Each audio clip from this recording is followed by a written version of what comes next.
Welcome to Talking Heads on USA Global TV, starring the one and only wonderful Dr. Jacalyn. It's a prestigious place where world-class influencers and experts meet, and where you'll find the most trusted advisors and coaches for all things in life and business. Visit usaglobaltv.com to sign up for our newsletter, get the value you need, and be first in line to learn about events and giveaways and other valuable content. Connect with us. Email Dr. Jacalyn at usaglobaltv.com to talk about how you can become part of USA Global TV.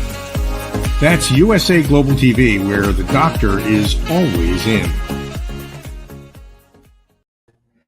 Hello, everyone, and welcome to USA Global TV and Radio. I'm Dr. Jacalyn Kerbeck. I'm the president, founder, and chief listening officer here at our network. Our show today is called Rapping with Dr. Jacalyn, a show about nothing. You may think to yourself, well, what will we be watching or hearing or listening? We're going to have an authentic conversation. This is my virtual living room. Welcome. And I invite guests from around the world to come and just have a candid and open conversation about anything, everything, and nothing. So let's welcome our guest. She is no stranger to our platform. She is with me as my co-host on The Listening Mentor. And she also is a very big part of the Elevated Listening community. For those of you who are members, she does the guided meditations that are bringing that peace and calm into your life. She's also an elevated listener, and she's soon to be a talking head coming next month. So let's welcome the Harley Street stress expert, Caroline Heward. Hi, Woo! Caroline. Woo-hoo! Yeah. It's a different day, isn't it? It's Tuesday. It is. It's not Friday. It's Tuesday. I love it. And, you know, this show is all about getting to know each other and just connecting on different levels than when we have a structured show. So I think it would be really interesting to learn about this work that you do with these gongs, these gong baths. I don't really know what it is, but I know it's a way that you regenerate and tap into yourself. Can you tell us about that? Yeah. It's long. Have you got some time? We've got 40 minutes. Okay. Well, a long time ago when we were born with no mind. I promise you, none of us had mind. And what happened in that space is that we were sensory and experiencing babies and beings. We experienced life through our sensories. We didn't analyze anything. On Easter Sunday, if we smelt chocolate at 4 a.m, we wanted it and we asked for it. And we didn't think about the time. We didn't think about it or spoil breakfast. We just smelt it. We wanted it. And there was no conversation. And this is where I go.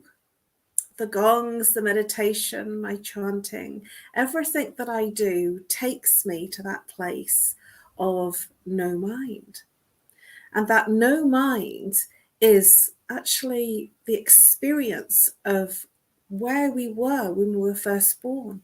That's our most natural space to be, in a space of no thinking, no conversation, no analytical debate, no thinking or in conversation with, I shouldn't do this, I shouldn't do that, you know, that inner chatterbox.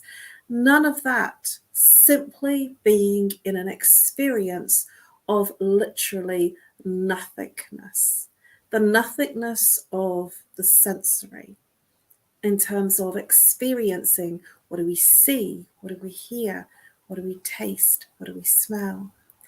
And when I'm in a gong bath, essentially it's huge gongs that are played. And they play them with mallets, a bit like this one, but it's a lot, let me just make sure I'm in focus, which is a lot smaller than the ones that they play on the large gongs. And the gongs literally work in the vibration of the 7 major chakras of our sensories.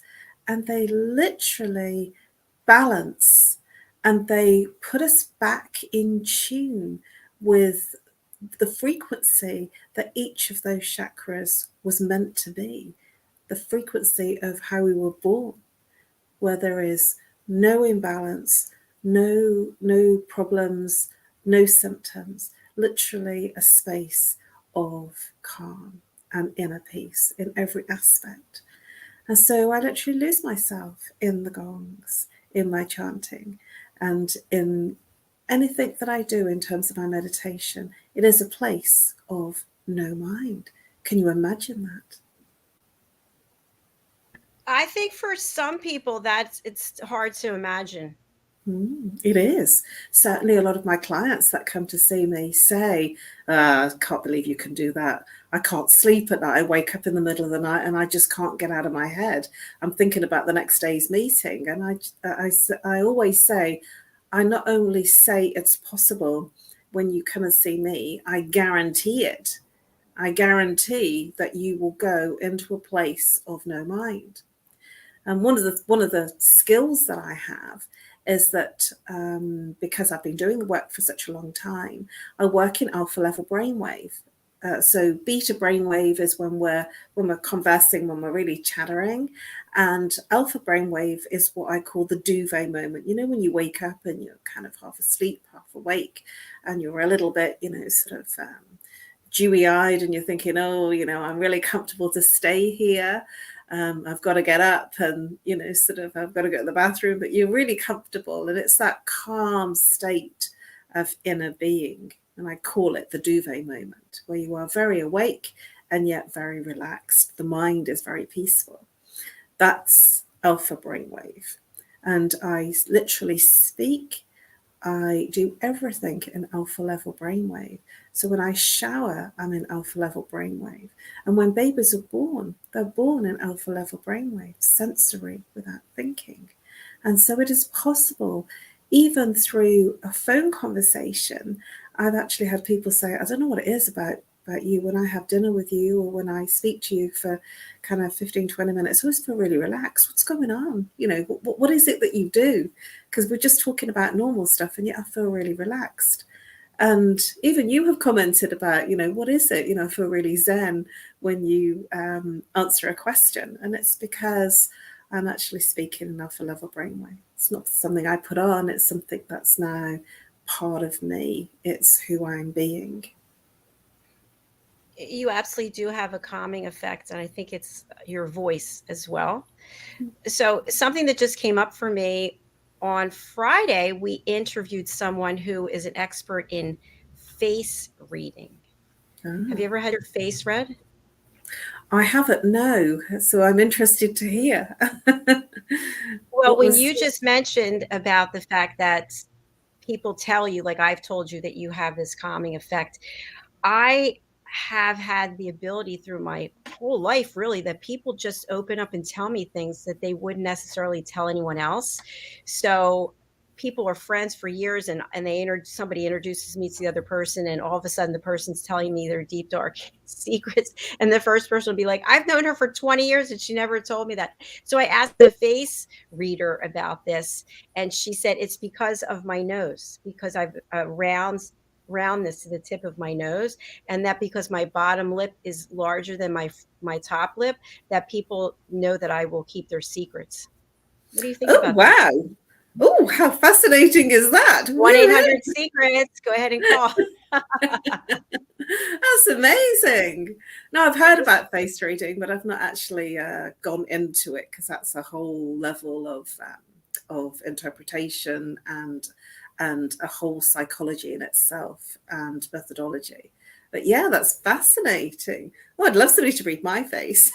I'll connect you with her. So I know that also you have done some work. I don't know what the term is, but you've been able to cut a board with your hand, right? Like chop a board. Yeah, I have. I've got a few to show you if you'd Oh, like you to see. do? Oh, good. Let's talk about it. Well, this is one that I did, sort of a few weeks ago, and I broke through I am not enough. And this is one I broke through in 2007. This was a lot thicker. And this one was fear of failure. So I put the words, don't know whether that's going to come through, I put the words on the board, and then I break through them. And essentially, this is less about brute force and more about the mind, because everything is energy and it's not matter. And so if everything is energy, the hand wouldn't slice through that board. But then when you don't think about it as matter, and you're out of the fact that that is a board, and you're breaking through whatever it is that you have written on the board, then it's a different space. So it's not about the board, it's a metaphor for breaking through whatever it is that you've written on the board. And this is what the monks do. You know, I've walked on hot coals as well. You know, sort of I've walked on fire with Tony Robbins. I did that back in 2007. I did a lot of very interesting things in 2007 because I'd just come out of a marriage and a divorce, and I wanted to find out who the hell I was. So I did some interesting physiology things like walking on fire, and board breaks, arrow breaks from the throat, bard bends from the throat. And it's actually about, you know, this kind of mind over matter, that if there is no mind, then it doesn't matter. And you literally break through because everything is energy. And if you're not thinking about it as solid, you can literally break through it through mind, through intention. Congratulations, first of all. And second of all, if you're not in the right mind frame, I would assume you could really hurt your hand. Yes. And then in the training, it's, you know, it's sort of, you know, you position your legs this way, and you're only hitting the board with this here. And yes, you could hurt your hand if you kind of go at it with brute force, because that's not what it's about. It's, you know, the person that is coming from a place of ego will kind of go, oh, I'm going to do this, you know, and they'll break the board, but then they kind of hurt their arm. Yeah. And I only did this about 2 weeks ago, and the hand didn't get hurt at all. In fact, the trainer, he turned around and he said, you proper broke that. So you mentioned there is some kind of training. Tell us a little bit about that. Well, only in the place of, you know, just that you stand in a certain way, so that your arm literally, you know, sort of, you're using your arm in the right way, your hand in the right way. But the training is really, it was a coaching NLP hypnotherapy training that I had done. It was on the second day. It was a whole weekend. And the trainer essentially was using it as part of his training that everything is not what it seems. Did you ever watch The Matrix? Yes, I did. You did? Well, I love that. Part of my core training, core text, was to watch that movie when it first came out. So it was kind of back in the early, I don't know, kind of 2001, 2002, something like that. It's a long time ago, you know, when it first came out. And we had to watch it. And there was a whole lot of other levels going on. So it wasn't just a fighting movie. My then husband, he turned around and he said, why have you been asked to watch this? They're just fighting. And I says, well, there are many conversations, there are many scripts in this movie. And one of them is, if you believe something, then it is so. You can actually create it. So Keanu Reeves was told that he was the one, you know, when he didn't believe it. And then when he had to do something to rescue and save the world, he became the one. And so he literally flew from one building to the other because he then believed. And his whole exploration was, you know, if you believe that the wall is solid, then your hand won't go through it. But if you believe that everything is energy and your hand can go through it, it's porous, then it will. And that's what he did. And so this is where we're really tapping into the realms of what is real and what we think is real in terms of our filters. So if we think something is difficult, then it will be difficult. So I do my best through meditation, especially if I'm having a challenging time, to literally look at what I want to create, what I want to manifest in my life. So even, yesterday I met up with a friend and I was a bit late off the train. And I said, as we were walking through the centre where we met up to the bus stop, I said to her, the bus will appear just as we get there, and we will get there very quickly to our destination, and the walk will be easy. And as we exited the shopping mall from the train station, the bus was there, and it didn't take any time at all. I know this sounds a little bit kind of, fluffy, but it's true. She said, I don't know how you do this, but I've watched you do it. And she says, you just say it and it happens. So it is about belief and about believing that what you wish to create, you can create. Everything is created through our own filters. I really believe that. I know years ago, this is when I was growing up, I was very young. I was told that I was heavy, and I've always believed that I've been heavy ever since that. I was told that I couldn't sing, and I've always believed I've had a bad voice.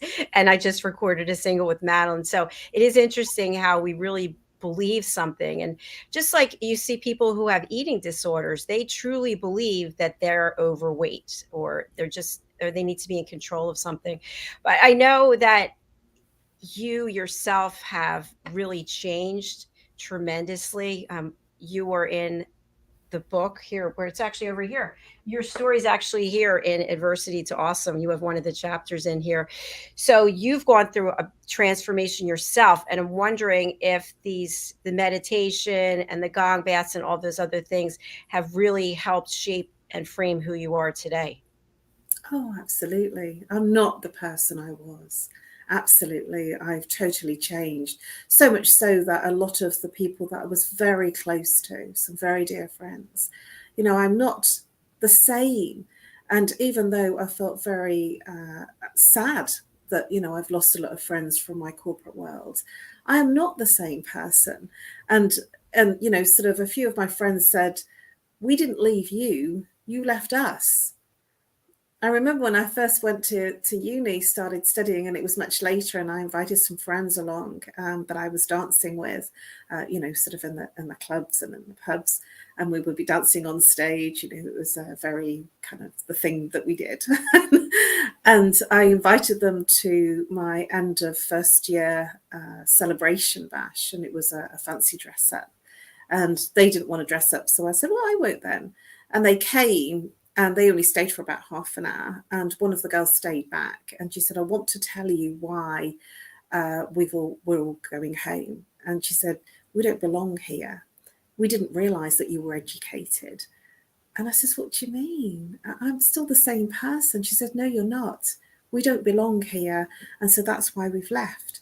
Now you can be who you truly are with your friends, because we're not the same as you. And I said, I'm still that girl that dances on stage. And she says, no, you're not. You've changed. And she said, now we leave you because our friendship has changed.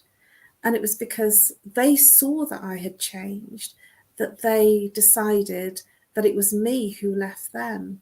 And I've gone through lots of iterations of those kinds of changes, and very incredible, deep and meaningful friendships that I thought were forever. We kind of think that when we're really close to somebody.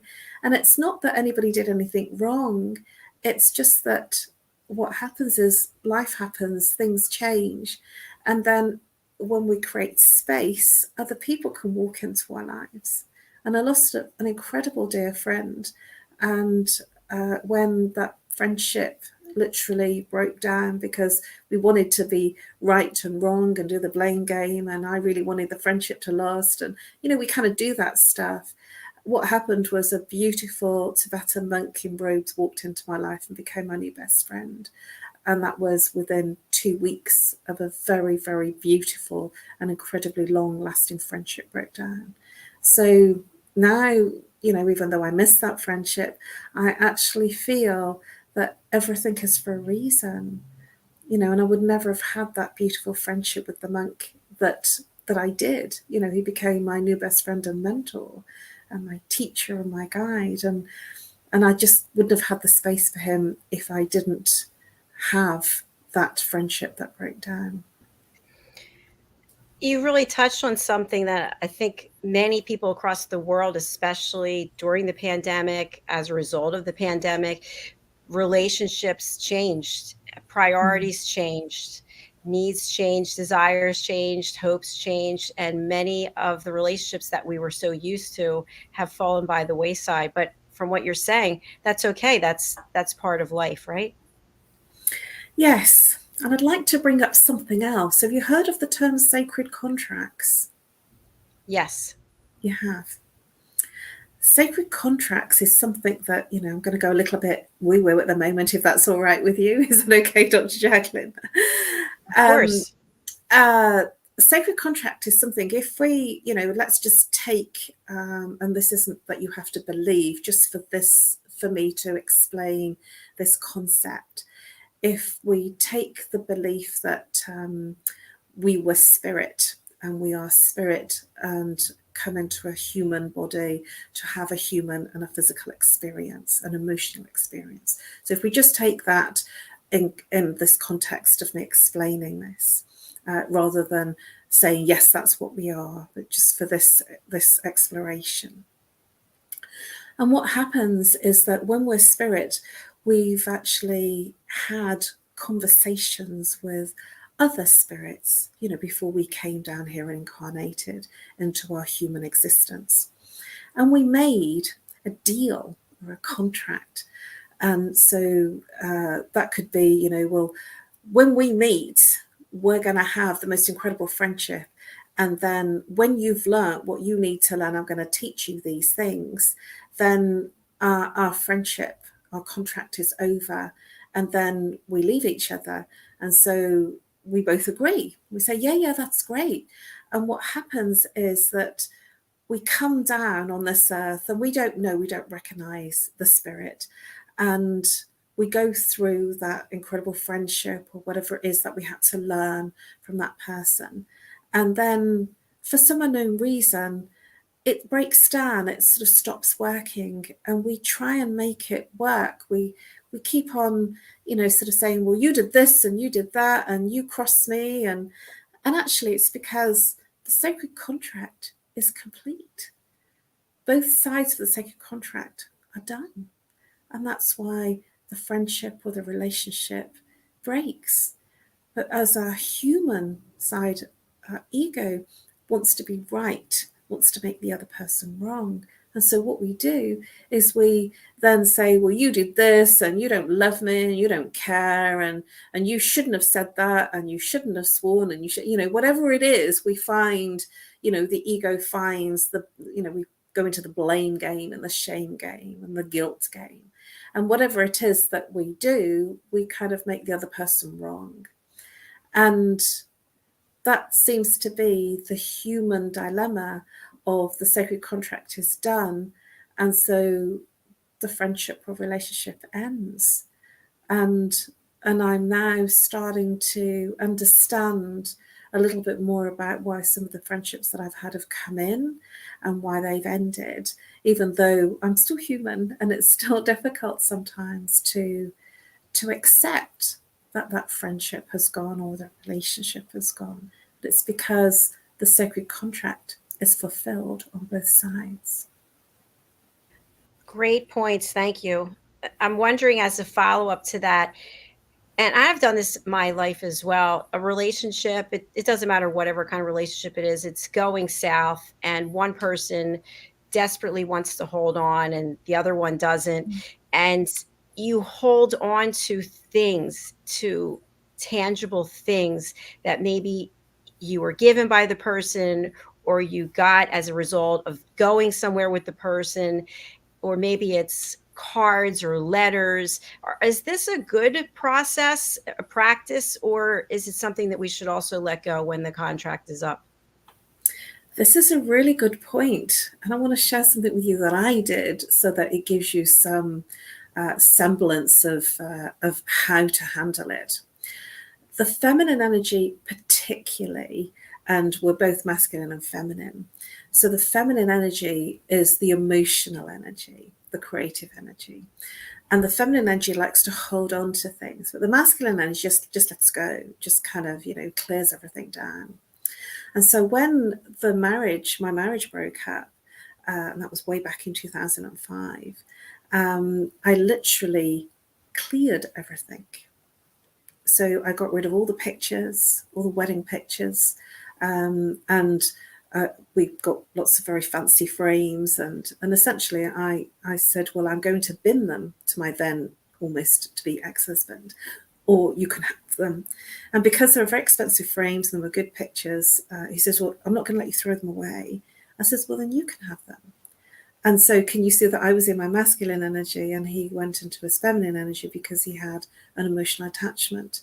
But I literally cleared everything within that 6 months. And what it did was it actually gave me a fresh, energetic slate. And I just felt clear and pure again, like I'd let go.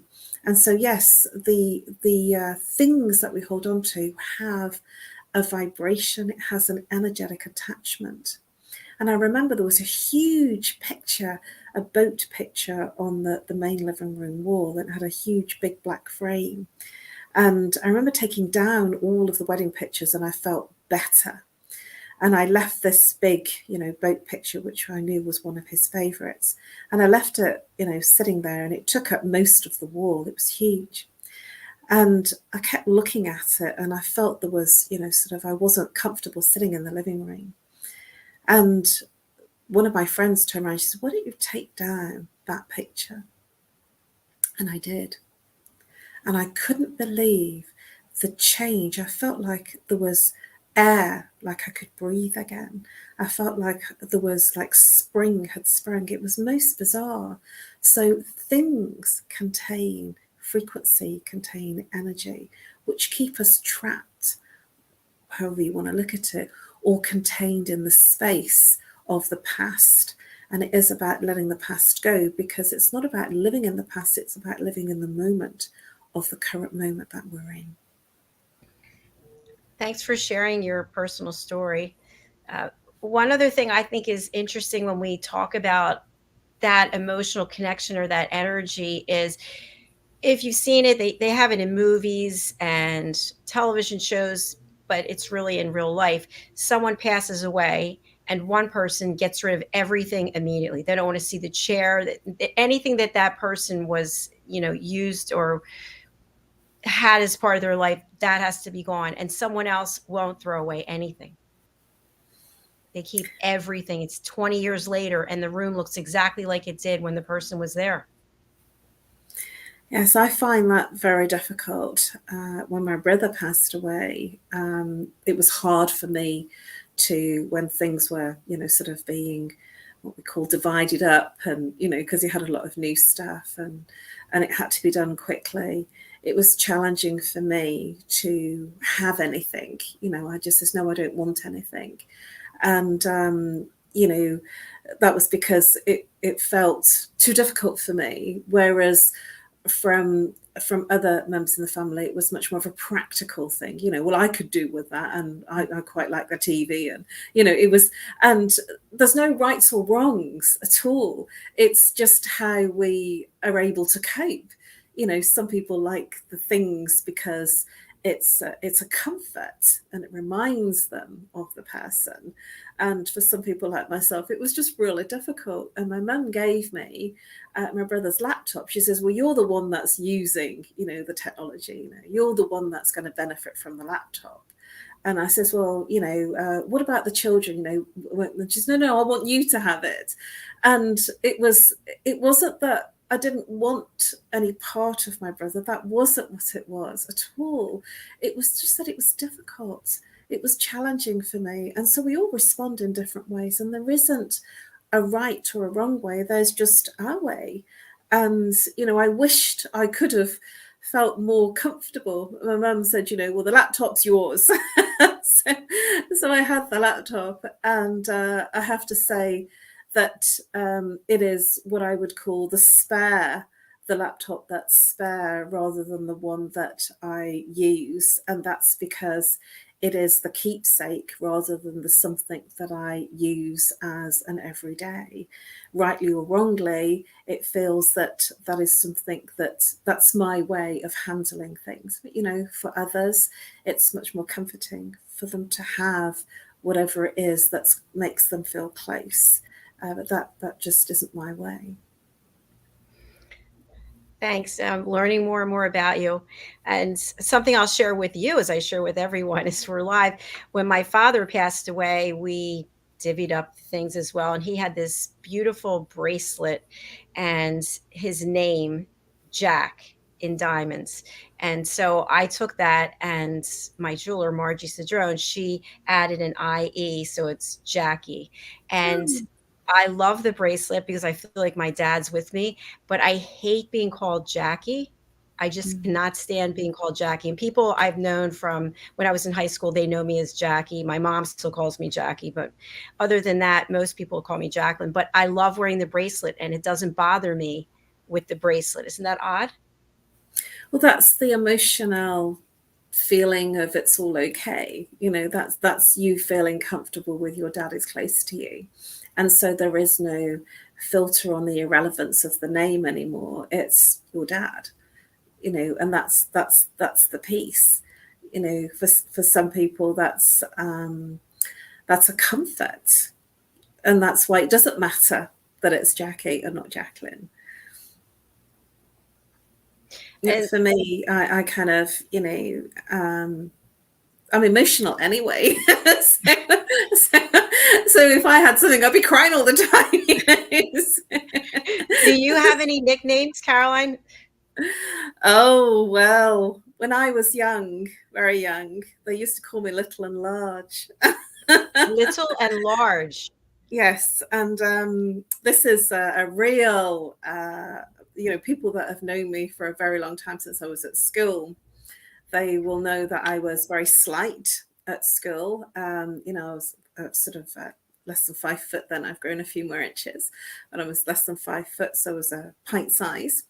And I was also large. I was well endowed. You know, I was quite voluptuous. So they called me Little and Large. So my mum was very disgusted with the terminology, and then because everyone used to say, "Oh, there's Little and Large," you know, and my mum then got used to it. And I even on my 21st birthday, I got about 100 tickets, and I actually said Little and Large invites you to her 21st birthday. and it was just something that was a term of endearment, and I was comfortable with it because it was me embracing, you know, how everybody saw me. So when you sent out that invitation with Little and Large, did you feel good about using that terminology, or did you just feel like, hey, this is how everybody sees me? Did you see yourself that way? Yes, I did. And I saw it as a term of endearment, that, you know, that these were girls and guys that just saw me that way. In fact, the club that I got the tickets from, because they printed these tickets, they thought that I got an act coming. I said, no, that's me.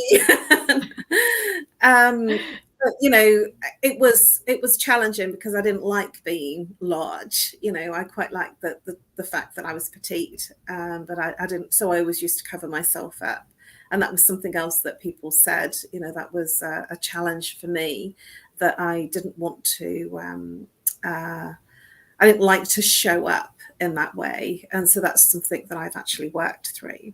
And certainly in 2000, I landed up with a reduction on the NHS because my neck started to concave because I was carrying too much weight because of my size. I was carrying too much weight, and my neck started to come out of alignment.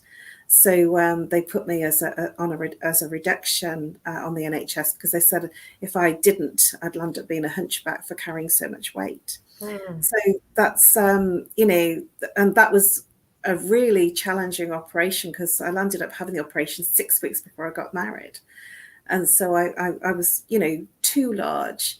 And as soon as I had the operation, literally in the preparing for it, I lost 3 stone in weight, preparing for the operation. Is that 30 pounds? Oh gosh, it's 14 pounds, I think, to the stone. Oh gosh, I'm not very good with moving it around. It's 2 pounds to a kilo. All right, we'll figure this out later. But it was a lot of weight that you lost. Yes, And I went from a size 16 UK size to a size 12 Dorothy Perkins, which was very small. And when people saw me, they says, "Oh, there's only half of you," because I literally didn't need to have the weight to be in proportion anymore. And so when I had the reduction, I was literally very, very slim, and it was the slimmest I'd ever been, at that time. And it was wonderful, and I felt more confident to be more myself. So there was, some challenges with me being voluptuous, even though everybody loved me. It was challenging for me. So I had some issues in terms of my own confidence, and I was friends with many men at the time, and they would always say, you have a real problem about your size. There's nothing wrong with you. You're beautiful. And because I used to wear like sort of big baggy tops and, to hide my figure. And only in later life did I realize the bigger the top, the more it showed that I was big. So, you have to learn these things, don't you? But these were all things that when I started doing this work in 2000, that I work through, because we all have things that, that are difficult, that are challenging through our childhood. That I embraced it through the joking, because I realized they weren't being nasty, they were being loving, they were being, kind, and, sort of, there's little and large. And my mum even got into it. She says, I don't like them calling you that. But actually, she realized it was a term of endearment. I have another one. I also used to be called Centimeter. Centimeter. Because I was tiny. And my initials were CM. So my maiden name is Malik. So Caroline Malik. So CM, Centimeter. I thought because you had a lot of legs. I'm thinking of the insect. What is it's centipede. Centipede. Okay, centimeter. Yeah. Got it. Centimeter is small. Small. Exactly. It's very small. See how we're all over the place with our topics? I love it. That's why this is a show about nothing. But no, you brought up a good point, and thank you for sharing that. I think you and I are around the same age, from the same generation. I also was 5'3" with a big chest, and I had a lot of I just hated myself for a lot of reasons. But what people don't realize is that when you have, if it's your natural breasts and they're not implants, I don't know anything about implants, but natural breasts, holding up that weight, it puts a lot of pressure on your shoulders and your back and your neck, and it's not fun. I don't know how it is with implants, because I imagine they stay up by themselves, but I would still think that it causes you to have back issues. And yet we see women getting larger and larger and larger breasts. We've got these TV shows on here in the States about women who've gone for not just women, people who've gone for plastic surgery and it didn't come out the way it should. And then they go in, they want to be larger. And I think, oh my gosh, no, not any larger, because just that weight pulling you forward. And I don't know, it wasn't for me, but I'm still pretty much the same size I've always been. And I just got better bras. Well, it was, I only worked out that it was a problem when I was learning to drive, and I couldn't do the reverse round corner. And I know this sounds like a really crazy thing that happened, but I just could not do the reverse round corner, and it really hurt my neck. And I couldn't push my neck back to literally turn to reverse round corners. And it was the only maneuver that I couldn't do to pass my test. Everything else was great. And when I went to the doctors, back then, they put me in a collar saying that, that my neck needed to rest. And then I was sent to a specialist. And it was then that they worked out why I was having problems with my neck. And so that was through the fact that I couldn't do the reverse round corners. in a car and couldn't do my test was how it all came about in terms of being put onto the waiting list on the NHS for a reduction.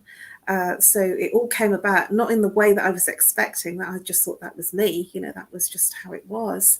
At the fact that, it was learning to drive that made me realize it was a bigger problem than I thought it was, and much more consequential to be carrying that kind of weight. Yes, I definitely hear what you're saying. It's not pleasant, and it does have a big impact on our self-esteem, but you're in a good place, I'm in a good place, and we hope everyone else is in a good place or working on it. Caroline, we have to close out our show, but I do want to bring up the fact that you have a course that's available for people. I've got the link right here. Can you talk a little bit about this course and what people can expect? Yes. I work with the chakra system, the 7 major chakras, which are related to the 7 major glands of the body. And this course is an activation. It's looking at the psychology of the chakras, and it is an activation in terms of clearing and balancing the chakras. It has many layers, many levels to the course, and it'll move you into a state of feeling peaceful, more balanced, and more in harmony with yourself, with your family, your friends, and those around you. It is also a very healing course. So it's not just a mind course in terms of understanding it from a mind perspective. It is a healing and a therapy course and an activation of the 7 major chakras. And you can buy it at this link. That's on screen now, and it's $49. And literally, I will see you on the other side of that course, because it will be revelationary to you and an experience that is exactly that. An experience is not something you can literally explain. It's something that you will experience that has no words. Beautiful. Thank you. And thanks for being here today. I hope you enjoyed your rapping about this, that, and the other, and basically whatever comes up. It was fun. Thank you. Thank you. I didn't know what was going to come up. God, I've shared a few things today. Well, you'll have to come back and share more. And I do have your banner here. So in addition to the course, how can people hire you and work with you and get their free 30-minute Zoom stress buster? You can contact me on my email, which is NoMoreStress. That's the 3 words, NoMoreStress @live.co.uk. I offer a free 30-minute stress buster, which literally identifies the root cause of 1 or 2 of your symptoms, and you will feel relaxed, calm, and the symptoms will alleviate. So email me to schedule a time that works for you and for me, and I look forward to working with you and helping you literally bust your stress. Thanks, Caroline. And you can see Caroline with me on the Listening Mentor shows on Fridays. This Friday, Caroline has the day off, but she'll be back next Friday. So thank you so much. All right, we're going to head out now, and please do follow Caroline on social media. Please contact her. And our next show is coming up. It's the Mallorca Connection. So we'll be back soon. Bye for now. Thank you. It's been great. Thank you. Bye-bye. Bye. Bye.